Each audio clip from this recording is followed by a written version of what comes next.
Pessoal, tudo jóia com vocês? Bom, hoje a gente vai dar continuidade, né, aos nossos estudos nesse novo módulo e o nosso conteúdo ele pega um pouco daquilo que a gente já vem estudando, né, tratando sobre globalização, mas agora um ponto primordial, né, desse processo de globalização que surgiu no mundo há décadas atrás, né, desde o século passado, e que tem modificado os padrões de consumo da economia, da sociedade vigente, né? Principalmente a nossa. Então vamos lá, o que é que a gente hoje vai ver de conteúdo, né? Hoje a gente vai tratar sobre globalização e redes geográficas, né? Redes geográficas está muito conectado com o que nós estamos vivenciando, né? Nesse presente momento como sociedade, tá bom? Mas dentro desse assunto, o que é que a gente vai trabalhar, né? O que é que a gente vai conversar dentro desse conteúdo? Vamos lá. A gente vai falar um pouquinho sobre origem e evolução histórica, tá? Dentro dessa globalização e como essas redes geográficas elas surgiram. Depois a gente vai falar sobre as características da globalização e aí enfatizando alguns pontos bem primordiais, bem principais nesse âmbito. E, por último, tratar do impacto cultural, né? Como é que essa globalização e essas redes geográficas aqui, elas impactam na cultura dos mais diversos povos, né? Principalmente o nosso. Então, vamos lá. O nosso tema, né? Globalização e redes geográficas. E a gente já inicia tratando de origem e evolução histórica. Então, lá no século XV, por mais que pareça tão distante assim para a gente já tinha um princípio daquilo que viria a ser a globalização, como é denominada hoje, tá? Então, ela foi nomeada como globalização ali pelos finais da década de 80 do século passado, porém, ela surgiu muito antes, né? Então, desde o século XV, a gente já fala sobre globalização. E como é que se deu isso, professora? Vocês poderiam questionar. Então, aqui a gente tem uma ilustração de uma caravela portuguesa, né? Então, as grandes navegações, elas foram esse primeiro impacto no que diz respeito ao processo de globalização. Foi como as nossas sociedades mais primordiais, ou seja, que iniciaram todo esse processo, elas começaram.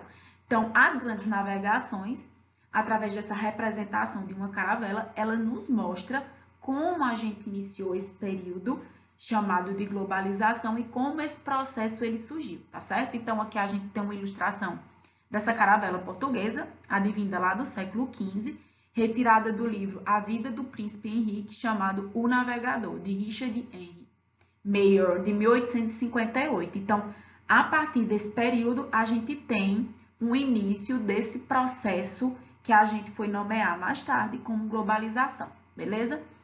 Posteriormente a esse período, mas ainda datado ali da mesma época, a ilustração de uma cerimônia de inauguração daquilo que era tido ou é tida como a primeira estação de trem da Birmânia inglesa. Então, está muito centralizado, pessoal, com o nosso processo de industrialização, né? Lá da primeira Revolução Industrial.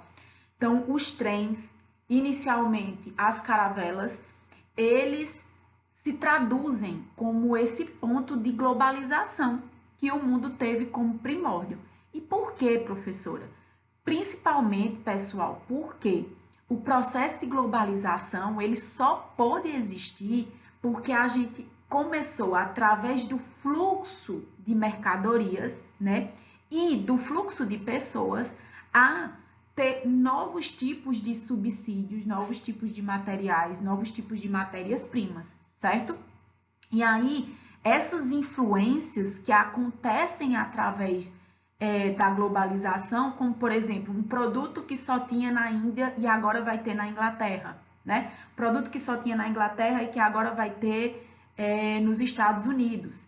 Ele ocorreu de uma forma mais rápida, justamente por conta dessa aceleração que a gente vem ter lá no período de industrialização, né?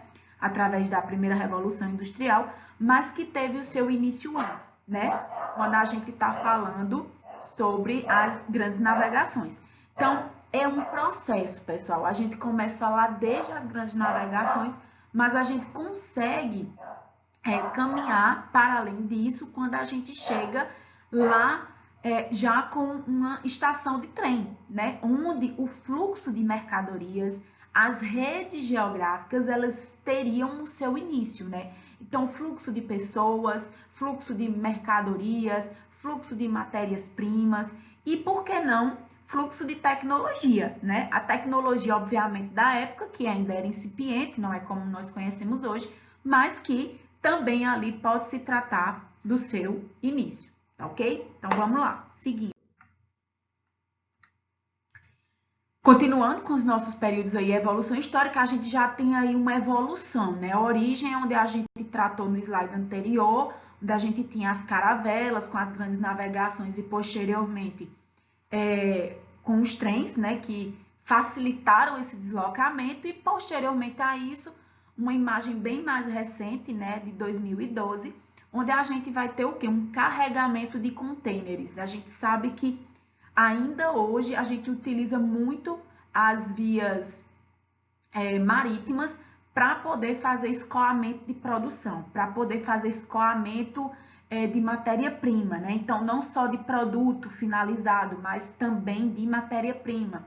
E aí a gente consegue, com isso, ter um avanço nessa quantidade de materiais que a gente pode ter das mais diversas partes do mundo, né? Da Europa, da África, da Ásia, da Oceania. Então, a gente hoje consegue ter uma rede global de fato, né? Esses materiais, eles chegam das mais diversas partes do mundo de uma forma muito mais acessível para cada um de nós, né? Tanto como produto, como matéria-prima, que ainda vai ser transformada na indústria, certo? Uma coisa que eu acho muito relevante e por isso também trouxe para vocês, essa imagem aqui, que é uma mulher segurando cabos de fibra óptica, né? E por quê? Esse material ele é utilizado na transmissão de dados e ele é a maior vertente daquilo que a gente tem como consumo hoje em dia e pelo mesmo como consumidores, certo? Só um minuto, pessoal, para beber uma aguinha. Então, quando a gente fala dessa transmissão de dados, a gente também está falando de um tipo de fluxo de mercadoria de tipo de rede geográfica, né? E por quê? Porque essa transmissão de dados, ela fez com que a gente saísse num tempo recorde daquilo que a gente tinha com uma transmissão e uma mensagem através dos correios e de uma categoria diferente de trabalho para uma velocidade, digamos que quase que da luz, né? Em relação àquilo que a gente consegue transmitir como envio de mensagens e recebimento das mesmas e pelo mesma conexão muito maior com as diversas redes. Por exemplo, esse momento aqui, onde nós estamos, né, tendo uma aula via um software, né? O Windows, através de uma rede de dados que é a internet. Então, isso fez com que a gente conseguisse se comunicar. E comunicação, no caso, uma comunicação mais rápida, tá, pessoal? Porque a gente já se comunicava, agora de uma forma muito mais rápida, veloz. Então, a gente conseguiu amplificar essa rede geográfica ainda muito mais. Por isso que quando a gente fala de rede, a gente não está falando só de produto que a gente consegue consumir, tá bom? E nem só de matéria-prima. A comunicação, ela também faz parte de uma forma de consumo e, pelo mesmo, ela também faz parte desses fluxos e dessa rede geográfica, ok? Vamos lá. Então, algumas características dessa globalização, né? Aqui eu trouxe um resumo para vocês do que seriam essas características, porque vocês já estão um pouco cansados, né, de falar sobre globalização e de ouvir sobre. Mas, gente, é importantíssimo, porque globalização, ela está permeada na nossa vida, na vida dos nossos antepassados e ainda no nosso futuro, né? E, consequentemente, no que vocês estão estudando aí nas mais diversas disciplinas, vocês estão falando sobre globalização, muito embora nem sempre toque no nome dela, né? Ou não toque no assunto, ok? Então, características da globalização. Então, a gente vai ter essas características e essas características também vão trazer para a gente algumas consequências, que são os resultados, né? Então, aqui a gente tem uma lista de causas, né, de características, mas que também são causas, e as consequências que essas causas e características deixam como resultado para as nossas sociedades. Então, vamos lá. Terceira revolução industrial, a gente teve o quê? A era do chip, né? Então, a gente já tinha aí uma aceleração tremenda, né, do que era tecnologia, apesar que hoje em dia a gente utiliza os chips ainda de forma muito avassaladora no que diz respeito aos computadores, aos microchips que são inclusive colocados em indivíduos, né, seres vivos, como forma de localização. Então, a gente ainda utiliza muito essa ferramenta. Consequentemente, revolução dos transportes e das telecomunicações com a internet, que foi algo até que a gente frisou no slide anterior, tá bom? Infovias e fluxo de informações, então a gente já falava disso desde o início do nosso bate-papo aqui, de uma forma mais indireta, né? Então, a gente hoje, de uma forma muito mais rápida e muito mais veloz, né? A gente consegue ter um fluxo de informações, a gente consegue se manter informado e também informar, e também consegue gerir negócios, sociedades, produtos e comunicação de uma forma mais rápida. E o avanço desse período técnico-científico informacional, a gente vê que cada vez mais a técnica ela melhora e se especializa, a ciência ela cresce e pelo mesmo a informação também se traduz de uma forma muito mais o quê? Veloz e rápida, certo? Com o advento da internet. E o capitalismo financeiro e informacional. A gente sabe que o capitalismo ele está ali meio que numa vertente de desgaste, né? De um período aí que a gente pode dizer, principalmente hoje, na atualidade, que esse capitalismo financeiro ele está cada vez mais deflagrado em detrimento de que ele não é mais algo sustentável, não que ele tivesse sido antes, mas ele cada vez menos ele é algo sustentável, tá? E o capitalismo informacional, que é aquele que através da demanda de informação ele consegue gerar riqueza, ele consegue gerar também informações entre os indivíduos e os produtos, certo? Então, como consequência, a gente vai ter a intensificação das trocas comerciais e dos fluxos financeiros, beleza? Vamos lá, seguindo. Outras características, né, da globalização que vão ter um outro tipo de consequência, né, uma mudança nos padrões de cultura e de consumo, certo? Então, vamos lá.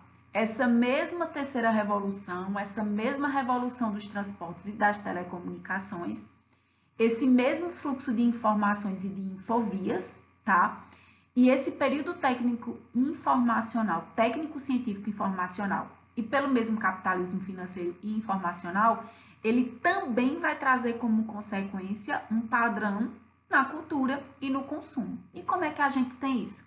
A gente tem a partir do momento que a gente vê um salão de beleza, né, com o nome Hair Style, por exemplo, quando a gente começa a consumir a cultura do outro através da música, né, por exemplo, o jazz, que é uma música eminentemente americana, mas que tem raízes em outros tipos, né, de culturas também. O consumo que a gente tem, por exemplo, do modo de vestir de uma determinada cultura, né? Do jeans, por exemplo, né? O jeans, ele é um padrão cultural, né? Porque ele se estabilizou por todo o planeta. O mundo todo usa, por exemplo, uma calça jeans, né? Então, a gente usa outros tipos de roupas nesse mesmo tecido, mas isso também é um padrão de cultura e, ao mesmo tempo, um padrão de consumo, certo? Então, a gente tinha no nosso slide aqui anterior, a gente tinha uma modificação dessa padronização, né? Tratando de aspectos do capitalismo ali, financeiro e informacional mais conectados com o que é o advento né, do capitalismo e pelo mesmo da globalização, e agora o que ele modifica nos nossos padrões de cultura e de consumo. Ok? Vamos lá. Uma outra coisa que a gente vai ter como consequência de todas essas características aqui, vejam bem que as características são as mesmas. Por quê? Porque elas funcionam para modificar tudo isso que a gente está tendo como consequência. Então, cada uma dessas características, elas também intensificam o quê? Os impactos ambientais. Então, a gente sabe que o homem tem consumido da natureza muito mais do que o que ele precisa e muito mais do que o que ele realmente necessita. E isso tem trazido impactos negativos para o meio ambiente, no sentido de que tem degradado ainda mais e tem feito com que a gente tenha tido uma escassez de recursos naturais, né, dos mais diversos. Então, essa questão do consumir sem ter uma consciência do que está consumindo e consumir para além daquilo que é necessário é um desses males desse capitalismo, né, que faz com que a gente consuma sem precisar, né, tenha 20 pares de tênis, 20 pares de sandálias, que as mulheres tenham aí vários itens de maquiagem, né, que às vezes nem precisa disso tudo. E quando a gente trata disso, a gente está tratando de um padrão de consumo estabelecido pelas empresas do ramo, né? E que criam na gente também uma vertente daquilo que eu desejo, mas eu não preciso, né? Eu consumo porque eu quero, mas não porque eu tenha necessidade realmente de consumir. Ok? Vamos lá, vamos seguir. Aqui mais uma consequência seria e é o aumento das desigualdades sociais entre países e internamente. Quando a gente diz entre países e internamente, primeiro a gente está estabelecendo aqui uma desigualdade que é gerada entre países que são considerados ricos e, porém, desenvolvidos, e países considerados pobres e, pelo mesmo, subdesenvolvidos. E internamente é quando, por exemplo, a gente tem o Brasil e São Paulo, o estado mais rico, tá? E alguns estados do norte, nordeste, sendo considerados os mais pobres e com condições de desigualdades sociais bem difíceis, né? De serem contornadas. Então, quando a gente trata de desigualdades sociais entre os países e internamente, vamos estabelecer mais uma vez o exemplo. Os Estados Unidos, como um país que diverge com o Brasil nessa relação aí totalmente desigual, os Estados Unidos altamente industrializado e pelo mesmo um país que possui uma igualdade social maior, não é que não possua desigualdade social, tá pessoal? Possui, mas de uma forma pormenorizada. E o Brasil, que é considerado um país pobre e pelo mesmo desigual e que começou seu processo de industrialização de forma tardia e que pelo mesmo também possui índices maiores de desigualdade, tá ok? Então, Estados Unidos, país mais rico e com um padrão de desigualdade menor e pelo mesmo considerado desenvolvido, o Brasil como um país mais pobre, com níveis de desigualdade maior, né, entre os seus estados e que pelo mesmo considerado subdesenvolvido, tá ok? E quando a gente fala de desigualdades sociais internas, voltando o exemplo de São Paulo é o estado mais industrializado do Brasil, né? Junto ali com Rio de Janeiro e alguns outros, mas principalmente São Paulo, considerado o estado mais rico do Brasil, que possui também suas desigualdades sociais, mas que quando a gente faz uma comparação entre regiões, a gente consegue ver, né, que o Sudeste ele tem uma condição econômica e de um capitalismo financeiro e informacional maior do que esses outros estados, e a gente vê as tremendas desigualdades sociais, né? Entre os outros estados, a gente possui uma massa humana de miseráveis maior, e pelo menos de um subdesenvolvimento humano maior também, tá certo, pessoal?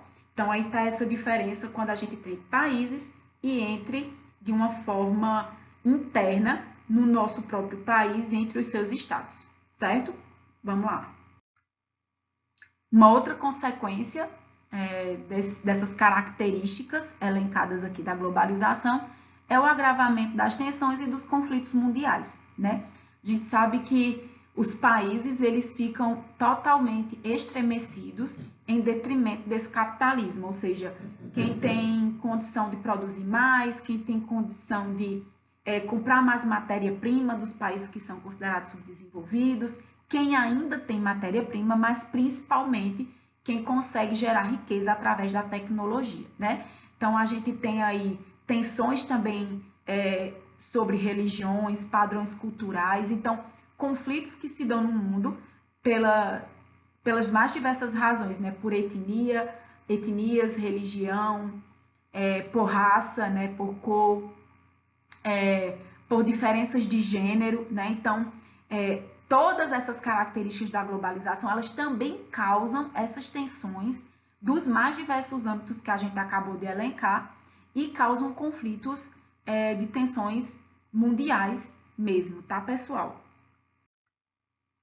Uma outra consequência que a gente tem é essa constituição de uma realidade virtual, né? Que hoje, com esse viver da pandemia, a gente tem vivido isso realmente a fundo, né? Então, hoje a gente se relaciona ainda mais de uma forma virtual, algo que já existia, mas que agora é muito maior durante esse período. Então, a gente acredita que isso seja uma realidade num pós-pandemia, né? Da gente continuar vivendo essa realidade virtual e evitar um contato mais social, mais livre com os outros indivíduos, né, da mesma espécie, mas essa constituição de uma realidade virtual, hoje ela já é presente no nosso trabalho, nas nossas relações sociais ela já existia, mas hoje até no trabalho ela já é algo que nos permeia, né? Então, talvez agora seja o momento da gente até poder dizer que além da gente ter hoje uma revolução industrial,